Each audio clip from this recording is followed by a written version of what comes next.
Et alors, l'un des principaux obstacles pour déguster le vin, dans les vins rouges en particulier, ce sont ce qu'on appelle les tanins. Les tanins viennent de la macération du jus avec les peaux et c'est ceux qui rendent la bouche sèche. Et quand on est débutant, on trouve que les vins rouges, c'est toujours plus difficile que les vins blancs. Alors ces tanins, bon, d'une part, c'est ce qu'on appelle des polyphénols, ils cassent la salive. La salive, c'est des protéines. Et d'ailleurs, c'est très bon pour votre santé, c'est-à-dire que boire un verre de vin rouge par repas, ça casse les molécules de gras.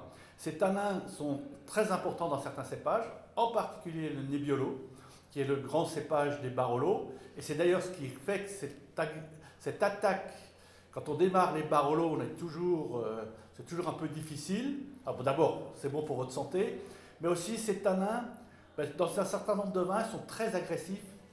Donc ici, on est vraiment secoué, mais dans le Barolo, il y en a beaucoup, donc ici, et ils sont très fins.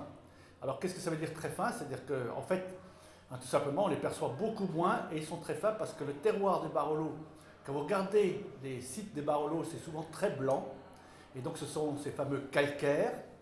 Ces calcaires donnent des très fins, et la magie du Barolo et le génie qu'ont eu probablement il y a déjà de nombreux siècles les producteurs, c'est de planter de la vigne sur ces coteaux difficiles d'accès, très pentus, donc ici, mais qui sont calcaires et qui vont permettre d'avoir un goût beaucoup plus intéressant. Et en plus, quand ils vieillissent, les tanins se précipitent, tombent au fond et vont donner des vins extraordinairement fins. Et d'ailleurs, la magie du Barolo en général, mais qu'on va aussi trouver dans le Nebbiolo, à Roero ou ailleurs, c'est justement cette classe, cette finesse ultime des tanins.